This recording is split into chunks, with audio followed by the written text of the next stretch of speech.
입니다. 아멘. 오늘 함께 보실 하나님 말씀 에스더 1장 1절부터 22절 말씀입니다. 에스더 1장 1절부터 22절 말씀입니다. 우리 한 절 한 절 읽고 마지막 절은 같이 읽도록 하겠습니다. 이 일은 아하수에로 왕 때에 있었던 일이니 아하수에로는 인도로부터 구스까지 127지방을 다스리는 왕이라. 당시에 아하수에로 왕이 수산궁에서 즉위하고 왕위에 있은 지 제3년에 그의 모든 지방관과 신하들을 위하여 잔치를 베푸니 바사와 메대의 장수와 각 지방의 귀족과 지방관들이 다 왕 앞에 있는지라. 왕이 여러 날 곧 180일 동안에 그의 영화로운 나라의 부함과 위엄의 혁혁함을 나타내니라. 이 날이 지남에 왕이 또 도성 수산에 있는 귀천간의 백성을 위하여 왕궁 후원들의 7일 동안 잔치를 베풀세.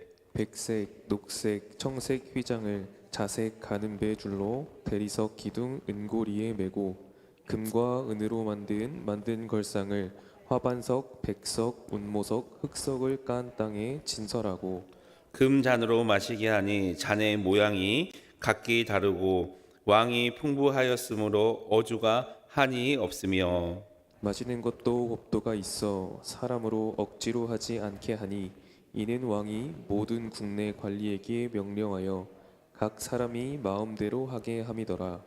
왕후 와스디도 아하수에로 왕궁에서 여인들을 위하여 잔치를 베푸니라. 제7일에 왕이 주흥이 일어나서 어전 넷이 무흐만과 비스다와 하르보나와 빅다와 아박다와 세달과 가르가스 7사람을 명령하여 왕후 와스디를 청하여 왕후의 관을 정제하고 왕 앞에 나오게 하여 그의 아름다움을 뭇 백성과 지방관들에게 보이게 하라 하니 이는 왕후의 용모가 보기 좋았음이라. 그러나 왕후 와스디는 내시가 전하는 왕명을 따르기를 싫어하니 왕이 진노하여 마음속이 불붙는 듯 하더라. 왕이 사례를 아는 현자들에게 묻되 왕이 규례와 법률을 아는 자에게 묻는 전례가 있는데 그때에 왕에게 가까이하여 왕의 기색을 살피며 나라 첫 자리에 앉은 자는 바사와 메디의 7지방관 곧 가르가나와 세달과 아드마다와 다시스와 메레스와 마르스나와 무무간이라. 왕후 와스디가 내시가 전하는 아하수에로 왕의 명령을 따르지 아니하니 규례대로 하면 어떻게 처치할까? 무무간이 왕과 지방관 앞에서 대답하여 이르되 왕후 와스디가 왕에게만 잘못했을 뿐 아니라 아하수에로 왕의 각 지방의 관리들과 뭇 백성들에게도 잘못하였나이다. 아하수에로 왕이 명령하여 왕후 와스디를 청하여도 오지 아니하였다 하는 왕후의 행위의 소문이 모든 여인에게 전파되면 그들도 그들의 남편을 멸시할 것인즉 오늘이라도 바사와 메대의 기부인들이 왕후의 행위를 듣고 왕의 모든 지방관들에게 그렇게 말하리니 멸시와 분노가 많이 일어나리이다. 왕이 많이 좋게 여기실진데 와스디가 다시는 왕 앞에 오지 못하게 하는 조서를 내리시되 바사와 메대의 법률에 기록하여 병개함이 없게 하고 그 왕후 자리에 그보다 나은 사람에게 주소서. 왕의 조서가 이 광대한 전국에 반포되면 귀천을 막론하고 모든 여인들이 그들의 남편을 존경하리이다 하니라. 왕과 지방관들이 그 말을 옳게 여긴지라 왕이 문무간에게 말하여 문무간의 말대로 행하여 각 지방 각 백성의 문자와 언어로 모든 지방에 조서를 내려 이르기를 남편이 자기 집을 주관하게 하고 자기 민족 언어로 말하게 하라 하였더라. 아멘. 오늘도 새벽을 깨워 기도하시는 우리 초청의 모든 성도님들에게 하나님의 은혜가 흘러넘치고 사랑이 가득하기를 소망합니다. 오늘부터 에스더 이야기가 시작됩니다. 에스더는 바벨론 포로가 된 지 100년이 지난 지난 후 그 시기쯤에 기록된 성경입니다. 일부 유대인들은 우리가 알고 있듯이 다시 예루살렘으로 돌아갔지만 일부 유대인들은 남아있는 상황입니다. 그리고 페르시아 수도인 수사에 일어났던 유대 공동체에 대한 기록입니다. 에스더의 특징이 하나 있는데요. 에스더의 특징은 하나님이라는 단어를 한 번도 언급하지 않았다라는 것입니다. 그리고 저자는 모순, 풍자, 반복적인 모티프를 통하여서 이 짜임새 있는 이야기를 배치하고 있습니다. 그리고 하나님의 일하심, 그리고 하나님을 찾을 수 있도록 독자들에게 초대를 하고 있습니다. 에스더 전체의 내용의 이야기를 보면 도덕적 해이를 우리가 발견합니다. 왜냐하면 에스더의 내용은 잔치로 시작해서 잔치로 끝난다 해도 과언이 아니기 때문입니다. 어쩌면 일부 백성들은 예루살렘에 돌아가고 나만 이렇게 잡혀있는 그런 상황, 그리고 압제를 받는 그런 상황에 하나님께서 어떻게 우리에게 역사를 하는지, 그리고 하나님은 이 땅에서 나에게 역사하지 않고 버림받았지 않았을까 하는 그 백성들이 어떻게 하나님을 바라봐야 되고 우리는 또 어떻게 신앙인으로서 살아가야 할지 그러한 것을 우리에게 말하고 있습니다. 중요한 것은 이런 상황에도 하나님께서는 역사하고 하나님의 섭리대로 하나님의 백성을 돌보신다라는 것을 우리는 본문을 통해서 발견할 수 있습니다. 하나님이 계시지 않는 것처럼 보이는 페르시아 제국 속에서도 하나님께서는 여전히 하나님의 백성을 돌보십니다.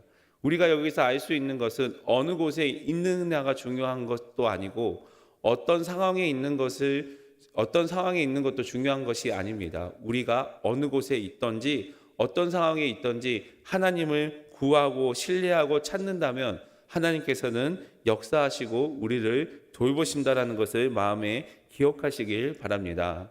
오늘 보면 1절 말씀 다 같이 읽어보도록 하겠습니다. 시작. 이 일은 아하수에로 왕 때에 있었던 일이니 아하수에로는 인도로부터 구스까지 127지방을 다스리는 왕이라. 아멘. 아하수에로는 페르시아의 네 번째 왕입니다. 영토는 인도부터 구스까지라고 이렇게 말하고 있는데 구스는 지금으로 말하면 에티오피아를 말하고 있습니다. 그러니 엄청 넓은 영토 127개의 행정지역을 다스리는 그야말로 권위도 있고 힘도 있던 왕이었습니다. 2절 3절에 보면 이 왕이 잔치를 베풀었습니다. 아하수에로가 왕위에 오른 지 3년 특정 장소인 수상궁에서 잔치를 베풀고 또 왕후 와스디가 폐위되는 사건이 일어난 배경과 정보를 알 수 있는 구절입니다. 4절에 보니까 여러분 잔치가 180일 동안 지속이 되었습니다. 이렇게 잔치를 하는 이유와 목적은 부와 위엄을 과시하기 위한 아하수르의 왕의 모습입니다. 여러분 이렇게 영화로운 나라는 그냥 이루어진 게 아니겠죠. 인도에서부터 에티오피아까지 이런 그 다스렸던 그 지역에 정복당한 이의 압제와 괄치로 이루어진 것입니다. 이렇게 영화를 누리는 사람도 있겠지만 이 영화의 뒷면에는 이 영화를 이루기 위해서 수많은 사람들의 고통이 있었다라는 거죠. 저자의 이런 표현은 재물의 풍부함을 보고 사람들이 자기를 존경할 거라고 생각하는 아하수에로 왕의 내면을 허영된 마음을 잘 나타내고 있습니다. 이런 허영된 마음, 이렇게 축제를 180일 동안 연 아하수에로의 왕의 이유는 무엇이냐면 바로 그리스 전쟁을 준비하면서 그 그리스 전쟁을 승리하기 위해서 이 잔치를 베풀었다고 역사학자들은 말합니다. 왜냐하면 그 전에 첫 번째 그리스 전쟁에서 패하고 두 번째 전쟁에서는 반드시 승리해야 하는 그 마음이 있었기 때문입니다. 하지만 여러분 전쟁을 앞두고 전쟁을 이기려면 어떻게 해야 할까요? 전쟁을 이기 전술을 만들고 또 전쟁을 잘 준비해야 하는데 아하수에로 왕은 허영된 마음으로 잔치를 베풀었습니다. 그래서 결국 그 전쟁의 두 번째 전쟁에는 우세적인 전력에도 불구하고 패하는 수모를 겪게 됩니다. 이런 아하수에로 왕은 결국 자신의 재물과 자신의 그 권위를 나타내는 허영된 마음이 자기의 중심에 있고 또한 사람들이 좋아하는 이런 허영된 마음이 얼마나 헛된 것인지 우리는 말씀을 통해서 깨닫게 됩니다. 5절과 8절까지에는 앞선 180일간의 잔치에 이어 두 번째 잔치가 기록되어 있습니다. 이 7일간의 잔치는 180일 동안 그 잔치를 이끌어 주었던, 섬겨줬던 그 사람들을 위한, 그 백성들을 위한 위로의 잔치였습니다. 5절 이하에 읽어보면 이 잔치 역시 화려한 잔치였습니다. 6절의 화려함을 말하는데 신학자들은 그 화려한 잔치에 대해서 말로 표현하기 어렵다라고 이렇게 이야기를 합니다.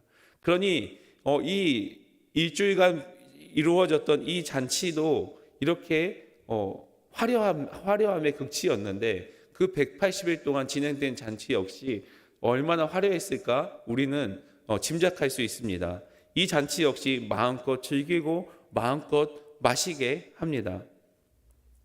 그리고 9절에 와스디 왕후인 와스디 역시 이렇게 잔치를 베풀었습니다. 이 잔치는 여성을 위한 잔치였다라고 이렇게 말하고 있습니다. 그래서 우리가 이 본문에서 알 수 있는 것은 남성과 여성이 구별돼서 잔치를 진행했다라는 것을 우리는 알 수 있습니다. 187일간 잔치가 끝날 그때쯤이 바로 오늘 이제 9절부터의 말씀인데요. 우리가 항상 마지막이 중요하다는 것을 잊지 말아야 합니다. 여러분, 우리가 어떤 일을 할 때 그 마지막의 순간 이제 다 이루었구나, 다 끝났구나 하고 순간 방심하면 그 일이 잘 되지 않는 경우가 많이 있습니다. 이제 다 끝났다 하는 순간 사고가 일어날 확률이 그만큼 높다라는 거죠. 바로 그 사고가 10절에서 12절에서 일어납니다. 왕이 이제 기분 좋으니까 자기가 내세우기를 좋아했던 그런 왕이 내가 또 내세울 게 뭐가 있을까라고 이렇게 생각하면서 용모가 좋은 그 왕후 와스디를 보이고 싶은 마음, 자랑하고 싶은 마음이 생겨났던 것 같습니다. 그래서 그 왕후를 이렇게 부르는데 12절 말씀인데요. 우리 다 같이 읽어보도록 하겠습니다. 시작. 그러나 왕후 와스디는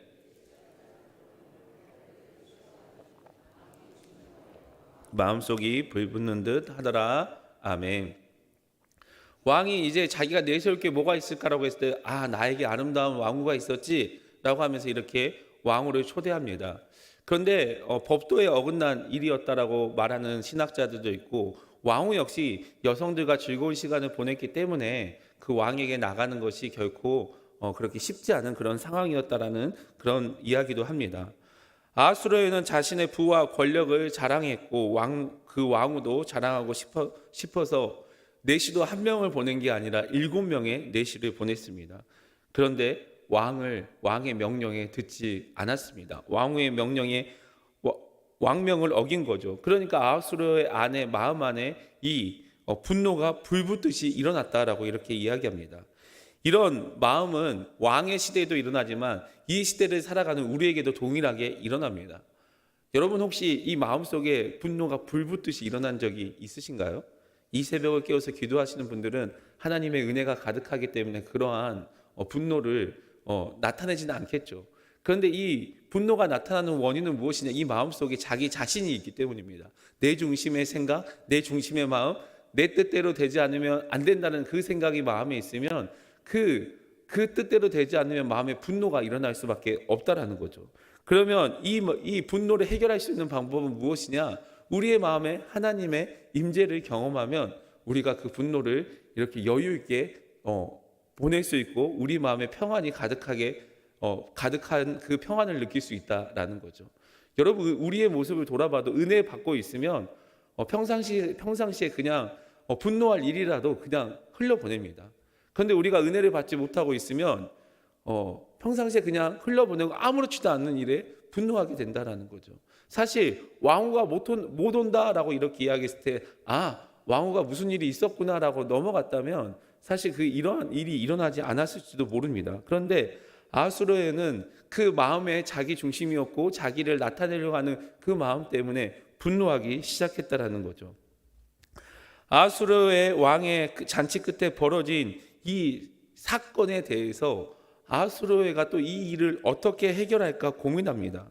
14절에 보니까 왕의 기색을 살피며 7신하가 왕을 대면하면서 이렇게 이야기했다라고 기록하고 있는데요. 그만큼 이 일곱 신하는 왕과 친밀했다라는 뜻도 있고 또 왕의 그 비율을 맞췄다라는 뜻도 있습니다. 그런데 왕과 왕후 사이에 일어났던 흔히 말하는 가정에 일어난 일을 굳이 이 관료들과 나라의 이런 그 관리들과 굳이 논의해서 이야기할 필요가 있을까라는 생각을 하게 됩니다. 그런데 이 왕이 그렇게 하는 이유는 무엇이냐면 그런 관례가 있었고 또한 그렇게 해서 쉽게 해결할 관례가 있었기 때문에 그 일을 그 관료들과 의논하게 된 거죠. 그런데 사실 쉽게 해결될 일을 크게 만들어 버렸고 그 결국 그 일을 왕이 결정한 일을 이 관료들이 합리화를 시킵니다. 오늘 보면 16절 말씀 다 같이 읽어보도록 하겠습니다. 시작. 무무관이 왕과 지방관 앞에 대답하여 이르되 왕후 와스리가 왕에게만 잘못했을 뿐 아니라 아하수에로 왕의 각 지방의 관리들과 뭇 백성에게도 잘못하였나이다. 아멘이 좀 나오기 힘든 말인데요. 자기 가정에 있으면 일이 모든 사람이 잘못됐다라고 이렇게 이야기합니다. 혼자만의 의견이 아니고 일곱 왕이 자문을 요청했더니 그 무무관이라는 이 직책은 정확한 직책이 나오지 않지만 이 아하수로의 왕의 정치를 도왔던, 정치에 힘을 실어주고 정치를 합리적으로 가르칠 수 있었던 이러한 그 역할을 감당했던 그 관리였습니다. 그러니 왕에게 잘못한 뿐만 아니라 모든 사람에게 잘못했다라고 이렇게 이야기하는데 아하수에로 왕이 자기 체면과 위신이 깎였는데 그 왕의 속이 뻥 뚫릴 만한 그러한 이야기를 해준다라는 거죠. 그리고 17절에 왕후가 이렇게 왕의 명령을 듣지 않고 나오지 않았던 이 왕명을 어긴 이유가 이 지역에 다 이렇게 소문이 나면 많은 여인들이 이렇게 남편의 말을 듣지 않고 멸시한다라는 그런 이야기를 하면서 이렇게 이 일이 결코 가정의 문제가 아니라 이 나라 전체의 문제라고 하면서 명확하게 결론을 내려야 한다라고 이렇게 이야기하고 또 법으로 정해야 된다라고 신하들이 조언합니다. 결국에는 결론이 어떻게 납니까? 오늘 보면 20절 말씀 다 같이 읽어보도록 하겠습니다. 시작. 왕의 조서가 이 광대한 전국에 반포되면 뒤천을 막론하고 모든 여인들이 그들의 남편을 존경하리이다 하니라. 아멘. 왕의 조서가 이 땅에 이 조서가 이렇게 땅에 펴지면 이 여인들이 남편을 존경할 수밖에 없게 될 것이다 이렇게 이야기합니다. 그런데 사실 여러분 아무리 남편이 권력을 가지고 그 힘이 있어도 존경하는 거, 공경하는 마음은 마음에서 나와야 하는 거죠. 어떠한 외부의 힘에서 나와야 되는 게 아닙니다. 그런데 이 공경하고 존경하는 마음의 그 원천이 무엇이냐? 바로 사랑입니다. 사랑. 내가 사랑한다면 존경할 수밖에 없고 이렇게 공경할 수밖에 없다라는 거죠. 사람은 사실 자기의 논리를 목적에 따라 바꿉니다. 법도 정하지만 그 법도 자신이 원하고자 하는 마음대로 바꾼다라는 거죠. 권력과 힘에 의해서 강제적으로 강압적으로 권위는 세울 수 있지만 자발적인 권위는 사랑으로 세워집니다. 그래서 하나님께서는 우리에게 예수 그리스도의 그 십자가의 사랑을 보이신 이유가 무엇이냐?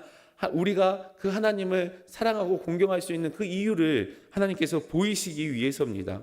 사실 가정에서 일어난 일은 부부끼리 해결해야 될 일입니다. 이 가정에 일어난 일을 가정에 일어난 일이 이 문제가 나라의 문제가 되었다라는 거죠. 이처럼 우리의 가정의 문제가 교회의 문제도 될 수 있습니다. 성김과 가정의 달인 5월 우리의 가정을 잘 세워야 합니다. 그러면 여러분 우리 가정의 문제는 가정에서 해결하고 이 가정의 문제를 해결하기 위해서 어떠한 전문가의 상담을 받는 것보다 하나님 앞에 우리 가정의 문제를 온전히 내려놓고 기도하는 것이 가장 해결할 수 있는 좋은 방법입니다. 문제가 있다면 하나님 앞에 부르시길 바랍니다. 왜냐하면 모든 기준이 바뀌게 되죠. 법도도 바뀌게 되고 우리의 논리도 바뀌게 됩니다. 그런데 유일하게 바뀌지 않는 게 무엇이냐? 하나님의 말씀입니다. 하나님의 말씀은 진리이기 때문에 절대로 바뀌지 않습니다. 하나님의 말씀이 온전히 우리의 가정에 세워진다면 우리 가정도 이렇게 내실 있는 믿음의 가정으로 세워질 수 있기 때문입니다. 에스더를 통해서 하나님께서는 이러한 상황에 하나님의 백성들을 어떻게 구원하시는지 또 하나님께서는 어떻게 역사하시는지 이 에스더를 통해서 우리가 새벽에 이 말씀을 깨닫게 될 것입니다. 에스더에서 역사하시는 하나님, 그 구원의 역사하시는 그 하나님이 우리에게는 어떤 말씀을 하는지 그 말씀을 묵상하시길 바랍니다. 그리고 우리가 우리의 가정을 어떻게 붙들어 나아가야 할 것인지, 어떻게 낼 수 있는 가정으로 세울지 기억하시면서 오늘 말씀을 통해서 우리가 우리의 가정의 문제를 온전히 하나님께 나아가며 기도하며 그 모든 문제 해결책은 어떠한 사람에게 있는 것이 아니라 하나님께 있고 하나님의 말씀인 성경에 있다는 것을 묵상하시길 바랍니다. 그리고 이 말씀을 묵상하시면서 오늘 하루 복된 하루, 그리고 하나님의 말씀에 붙들려서 우리의 가정을 든든히 세워가는 우리 초청의 모든 성도들이 되시기를 예수님의 이름으로 소망합니다. 사랑의 하나님, 감사합니다. 오늘도 귀한 날을 허락하여 주시고 우리가 이 시간 주님 앞에 나와 기도와 말씀과 찬양으로 시작할 수 있게 하심을 감사드립니다.